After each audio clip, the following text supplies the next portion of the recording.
Jalan Roh Nyai Kembang. Naskah karya Asmadi Syafar dengan para pelaku Bahar Mario sebagai Sembara, Idris Apandi sebagai Raisman, Ana Rusli sebagai Rosmina, Lia Haidir sebagai Farida, Wit Hendra sebagai Mardian, dan pembawa cerita Neni Sumardi. Teknik dan montase Indra Mahendra dengan sutradara Asmadi Syafar.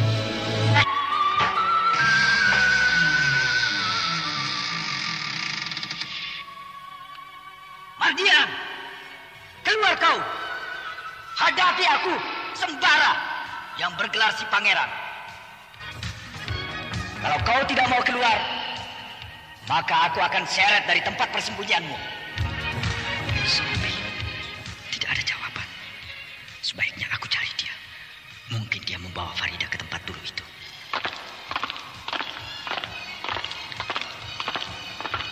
Dengan rasa marah yang meluap-luap, Sembara mencari Mardian di seluruh ruangan rumah tua itu. Tetapi dia tidak menemukan apa-apa selain ruangan kotor yang penuh debu dan kotoran kelelawar.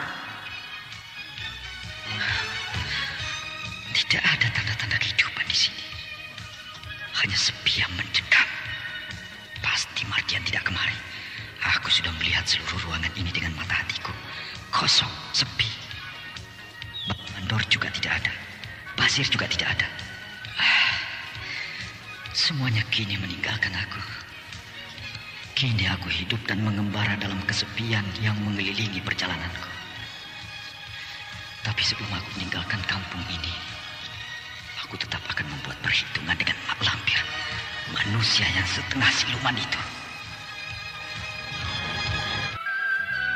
Sebaiknya aku bawa jauh Farida dari kampung ini, agar lepas dari kejaran Mak Lampir.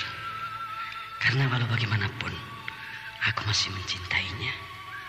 Walaupun dia aku rebut dari tangan Sembara. Bang Mardian, kita kemana ini? Sabar Farida, kita sedang menuju ke tempat ayahmu tinggal. Jauh dari sini? Iya, masih. Aku sudah capek rasanya. Bagaimana kalau kita naik delman saja? Itu ada delman. Iya ya, baik. Tapi kemana ya?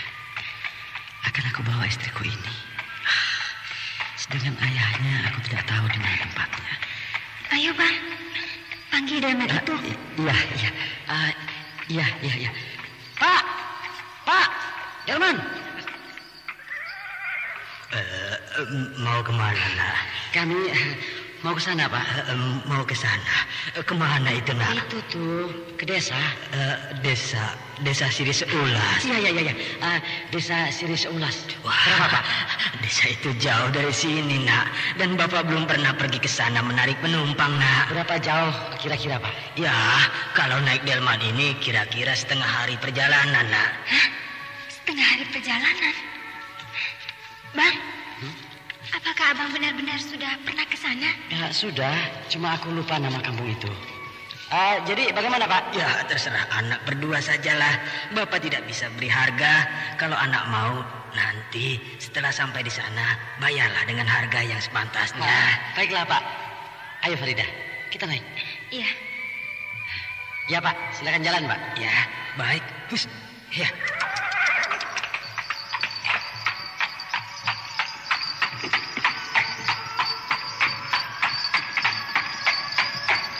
Dengan perlahan-lahan, delman itu mulai bergerak menuju desa Sirih Seulas. Sementara di dalam hati Farida mulai bertanya-tanya, kemana sebenarnya dia sedang dibawa oleh suami yang tidak pernah dicintainya itu? Apakah memang ke rumah ayahnya? Ataukah ke tempat yang belum pernah dia tahu sebelumnya?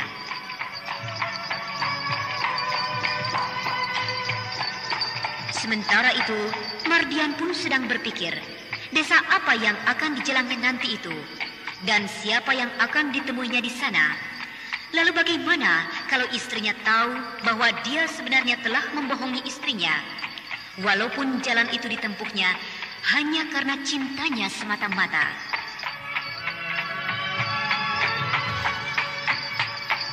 Delman itu pun semakin lama semakin jauh meninggalkan desa di belakangnya.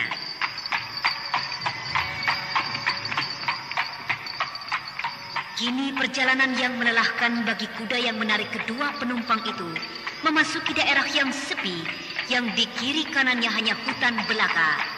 Benar-benar suatu daerah yang sunyi, yang bisa menimbulkan berbagai tanda tanya di dalam hati Farida.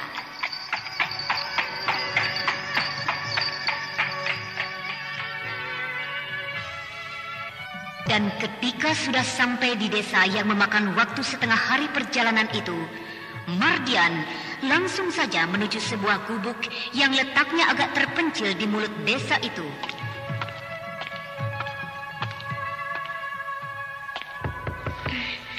Apakah di sini tempat tinggal ayahku? Iya.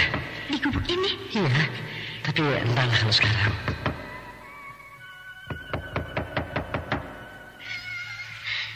Oh, cari siapa, Nak? Saya mau bertemu dengan Pak Raisman, Nek. Oh, Raisman? Raisman? Ada. Ada, Nek? Ada, Rasmani. Bukan Rasmani, Nek, tapi Raisman. Bukan, namanya Rasmani. Tapi yang kami cari ini Raisman, Nek. Oh, iya. Tapi yang aku bilang ini Rasmani. Gila, siapa ini? Oh, Nak, Rasmani itu belum gila, masih sehat. Iya, Nek, sehat. Nah, mau bertemu? Tidak usah, Nek. Oh, lalu mau apa kemari, Nak? Bang, apakah Abang tidak salah kemari? Tidak. Boleh saya titip istri saya di sini, Nek? Oh, boleh. Kok aku dititipkan di sini, Bang? Aku akan mencari ayahmu dulu. Mungkin dia sudah pindah dari sini. Apakah ayahku tinggal di sini dulu? Kalau aku tidak salah. Iya. Oh, ayolah masuk. Aku senang ada yang menemaniku di sini. Iya, Nek. Farida, ayo masuk. Kok jadi begini? Nah, begini ini tempatku. Jangan malu-malu ya, Nak ya. Tempatnya gubuk, jelek tapi bersih. Iya, Nek. Sebaiknya aku tinggalkan saja istriku di sini. Dan tempat ini tidak ada orang tahu. Nek, baiklah.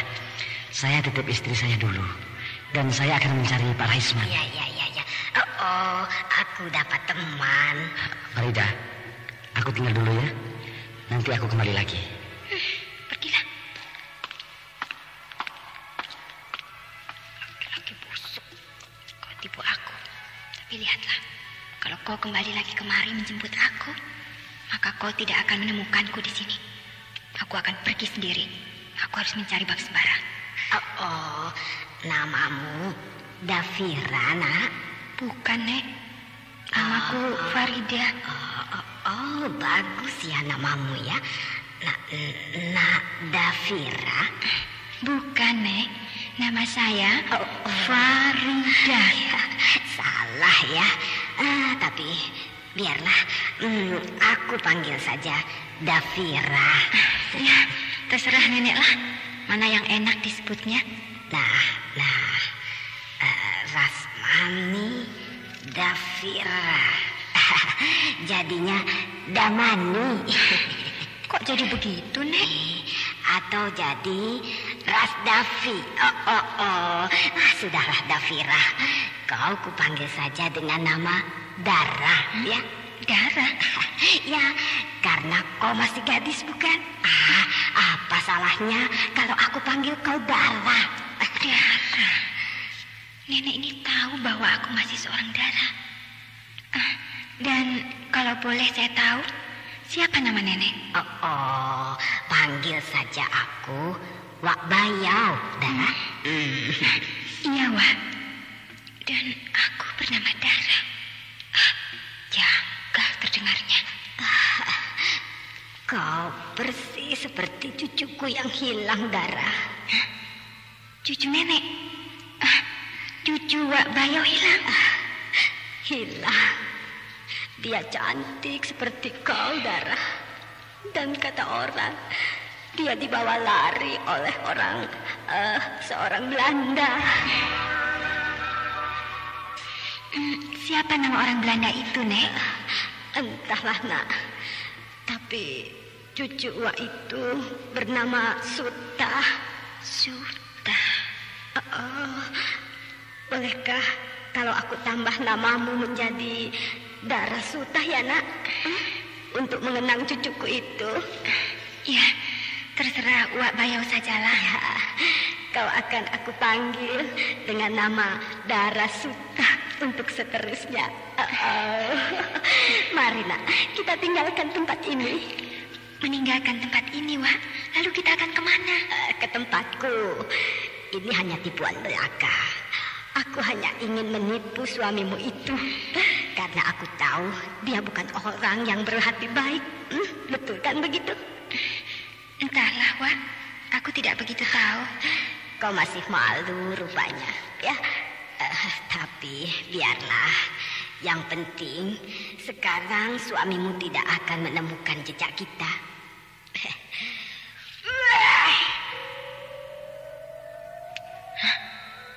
Gubuk itu hilang. Dan kini yang ada hanya hutan belantara. Mari, Nak, kita berangkat. Berangkat? Kemana, Wak?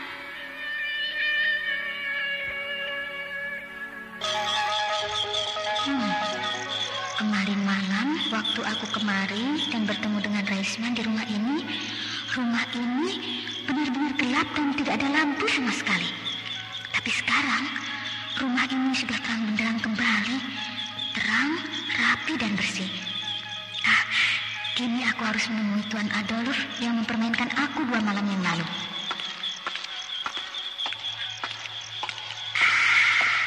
Kamarnya tampaknya terang. Pasti ada orangnya di dalam. Tuan Adolf? Tuan Adolf? Saya datang, Tuan. Tuan? Saya Rosmina, Tuan.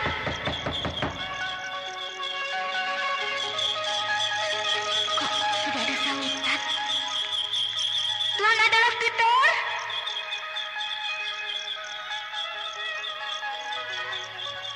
Apakah dia masih tidur?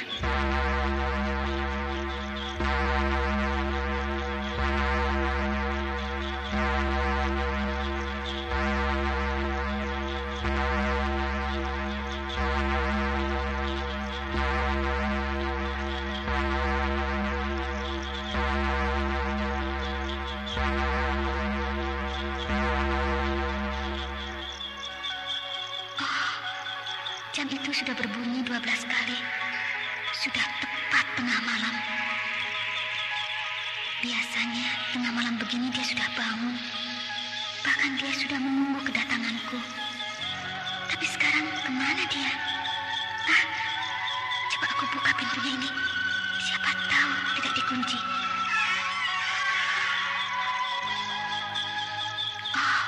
Kosong. Tidak ada siapa-siapa di rumah ini. Kemana Tuan Adolf itu? Pintu ini tadi tidak dikunci. Pasti orangnya sedang keluar kamar. Tapi kemana harus aku cari ya?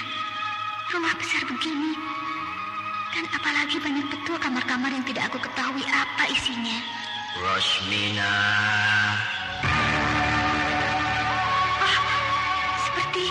Seperti suara Tuan Adolf memanggil aku di bawah sana. Rosmina. Ya, memang dia yang memanggilku. Ya, Tuan. Tunggu aku. Aku akan turun ke bawah.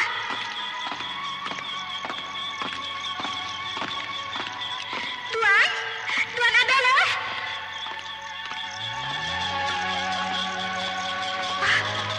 Kok tidak ada siapa-siapa di bawah ini? Tuan Adolf?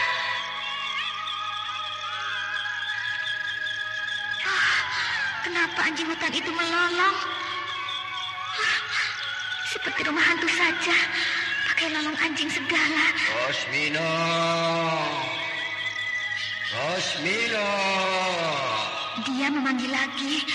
Apakah dia mempermainkan aku? Rosmina, ini aku, Rosmina. Tuan, jangan mempermainkan aku, Tuan. Aku sudah datang malam ini untuk memenuhi janjiku. Rosmina, kemarilah Rosmina. Suaranya seperti dari arah ruang dalam itu. Oh, coba aku ke sana. Dia pasti sedang mempermainkan aku lagi. Rosmina, kemarilah sayang. Tunggu, Tuan. Aku akan ke sana. Kok di sini juga tidak ada?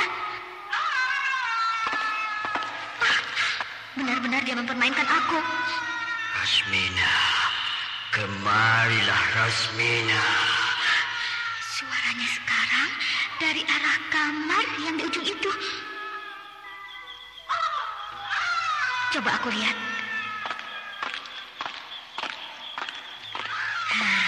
Pasti di dalam kamar ini. Tapi kenapa perasaanku tidak enak? Semua bulu kuduku seperti berdiri. Tapi aku harus membuka kamar ini. Dia pasti bersembunyi di kamar ini.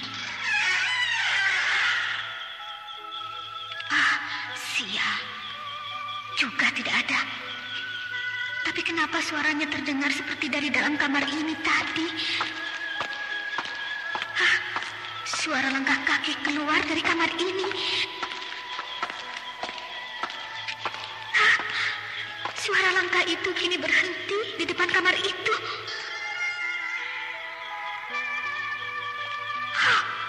Pintu itu terbuka sendiri tanpa ada orang yang membukanya.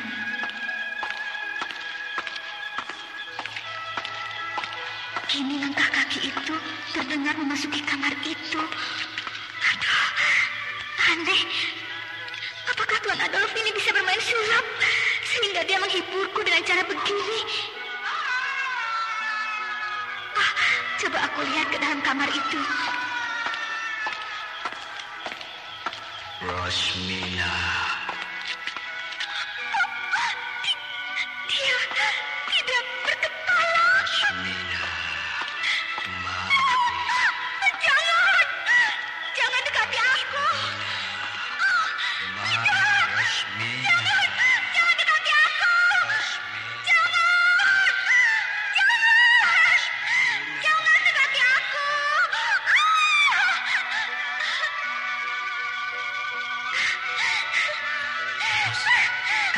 Lepaskan aku. Bangun, Kak. Bangun. Di mana aku? Harus bermimpi ya? Ya, aku bermimpi.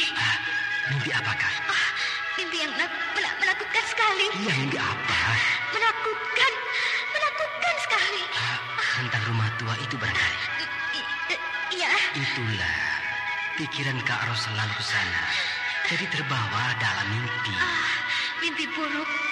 Dia berusaha menggigit leherku. Hah? Menggigit leher Kak Iya. Ros? Siapa orangnya, Kak? Aku tidak tahu. Karena kepalanya tidak ada. Kepalanya tidak ada. Tapi tanda hitam di leher Kak Ros agak membesar dan kini berwarna agak kemerahan. Apa iya begitu, Reisman? Iya, memang begitu. Coba, lihat di dalam kaca. Sudahlah.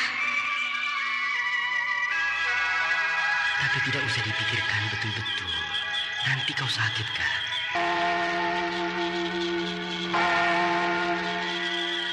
Ayolah, Kak Ros. Tidur kembali. Hari sudah jam 2 malam ini. Tidurlah kau, Reisman. Aku belum mau tidur. Dari mana kau? Aku dari jalan-jalan, Mak. Aku tunggu-tunggu kau. Baru sekarang kau muncul. Apakah Malampir sangat perlu denganku? Iya, bahkan sangat perlu. Apa keperluan Mak padaku? Kurang ajar kau. Apakah kau tidak tahu bahwa sebentar lagi Nyai Kembang akan bangun? Nyai Kembang akan bangun. Kau harus membantunya untuk itu, Mardian. Bagaimana caranya, Mak? dia akan menipis ke dalam tubuh seseorang. Menipis ke dalam tubuh seseorang? Iya. Dan bila dia sudah berada di dalam tubuh orang itu, maka bila Nyai Kembang mau, orang itu akan menyerupai Nyai Kembang dalam segalanya. Sehingga orang itu akan berjiwa dua dan bermuka dua. Siapa orangnya, Mak? Nanti kau akan tahu juga siapa orangnya. Iya, tapi apakah aku kenal pada orang itu? Iya, bahkan sangat kenal. Sangat kenal. Siapa lagi yang akan jadi korban orang tua ini? Tapi kau harus ingat, Mardian. Nyai Kembang bisa kembali ke dunia ini bila suaminya juga bisa kita bangunkan. Hah? Suaminya juga harus dibangunkan? Iya. Dan besok malam upacara itu akan kita langsungkan.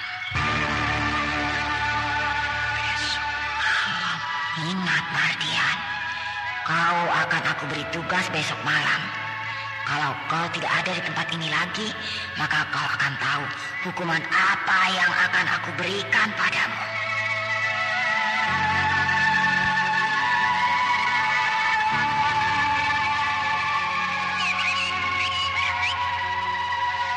Oh, Dara, kau senang tinggal di sini? Senang juga, Wah. Oh, Dara, kau benar-benar cantik seperti cucuku itu. Kalian bagaikan pinang dibelah dua. Betul begitu, Wah? Betul, Dara. Kau sangat mirip dengan dia. Sehingga aku merasa dia sudah kembali lagi padaku sekarang. Kasihan orang tua ini. Tampaknya dia terpukul sekali. Dara, kau benar-benar suka kan tinggal di sini? Iya, suka juga. Tapi saya lebih suka tinggal di kampung saya sendiri, Wah. Ya. Aku tidak bisa menahanmu di sini, Dara. Memang tempat kita berbeda. Tapi kau tidak akan bisa pergi dari sini tanpa seizinku, Dara. Jadi, apakah aku akan tahan tinggal di tempat ini sampai aku tua? Oh, tidak begitu, Nak. Wak tidak seperti itu. Kalau kau mau dan minta padaku, pasti aku izinkan. Ya, terima kasih, Wak. Tapi kau tidak akan meninggalkan tempat ini kan, Dara? Mau kan kau tinggal di sini untuk beberapa lama, untuk melepaskan rinduku pada cucuku yang hilang itu? Iya, aku akan coba, Wak. Oh, terima kasih, Nak. Terima kasih, Dara Suta. Tapi bolehkah saya bertanya, Wak Bayau? Apa itu, Nak? Katakanlah. Sudah beberapa hari saya di sini, tapi saya tidak pernah tahu tempat apakah ini dan di manakah kita berada. Oh, Nak. Itu yang kau risaukan. Tempatku ini bernama tempat di atas angin. Tak seorang pun yang bisa datang kemari tanpa seizinku. Aneh nama tempat ini. Apakah Wak sendirian tinggal di sini? Oh, itu, Nak. Sebenarnya Wak tidak sendiri tinggal di sini. Banyak orang-orang lain juga tinggal di sini.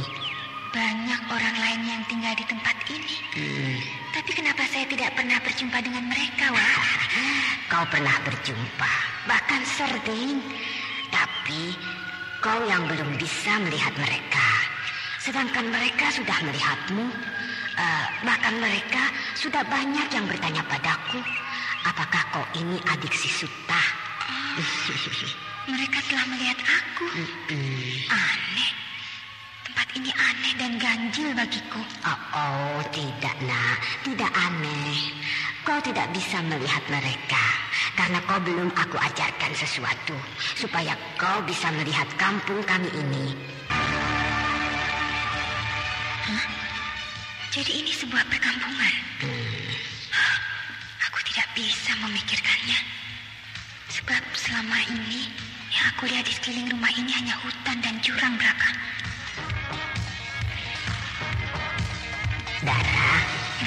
Dara Suta. Iya, Wak. Di belakang hari nanti, kau akan banyak mendapat cobaan, nak. Benar begitu, Wak? Aku telah melihatnya, nak. Sedangkan peristiwa yang telah kau alami saja mungkin hampir-hampir tidak dapat tertanggungkan olehmu, bukan? Nenek ini bisa membaca masa laluku. Betul, begitu kan, nak? Rupanya Wak banyak tahu tentang masa lalu saya. Hanya itu yang aku bisa, nak. Semoga tidak meleset. Apakah buruk betul peristiwa-peristiwa yang akan saya alami, Wak? Oh, akan lebih buruk lagi dari masa lalumu. Sedangkan pengalaman-pengalamanku yang lalu begitu pahit dan mengerikan. Apakah aku akan sanggup untuk menghadapi hal-hal yang lebih berat dari itu lagi? Oh, jangan khawatir, nak. Kita akan berusaha. Aku akan menolongmu. Walaupun pada akhirnya Yang Maha Kuasa juga yang menentukan segalanya. Siapa nenek yang berbicara seperti orang yang arif ini? Mau kau aku tolong, nak? Iya, mau, Wak. Oh, kau ternyata suka ya. Tapi maukah kau juga menolongku, Dara? Penolong, Wak? Bukankah sifat orang hidup itu tolong menolong, Dara? Iya, Wak, memang begitu. Jadi kau mau menolongku juga? Kalau saya sanggup, apa salahnya, Wak Bayau? Baiklah, nak. Aku hanya minta padamu agar kau bersedia memberikan sedikit di dalam jiwamu untuk tempat cucuku, Suta. Tempat di dalam jiwaku? Apa maksudnya, Wak? Iya. Kadang-kadang kau akan persis betul wajahmu seperti Suta. Bila kau telah mengizinkan aku untuk memberi tempat dalam jiwamu untuk cucuku. Permintaan yang teramat berat untuk dapat aku laksanakan, Wak. Ya. Antara berat dan tidak sebenarnya, nak. Tapi bila dibandingkan dengan kejadian-kejadian yang akan kau alami pada masa mendatang di dalam hidupmu, permintaanku ini tidaklah seberapa berat, nak. Aku jadi serba susah. Aku seperti menelan buah larangan, buah si malakama. Bagaimana, Dara? Mana yang kau pilih? Baiklah, Wak. Aku terima permintaanmu itu. Asal kau ceritakan dulu padaku, siapa sebenarnya cucumu yang bernama Suta itu? Kau benar-benar anak yang baik, Dara. Aku seperti menemukan cucuku lagi. Baiklah, permintaanmu akan aku penuhi. Aku akan ceritakan padamu siapa cucuku yang bernama si Suta itu.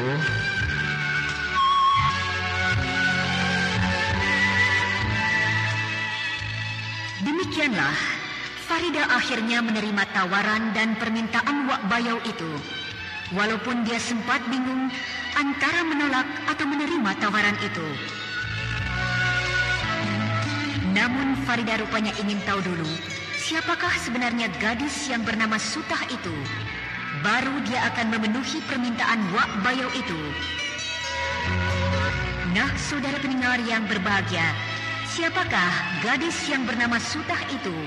Dan bagaimana kelanjutan hubungan Rosmina dengan Adolf Peter?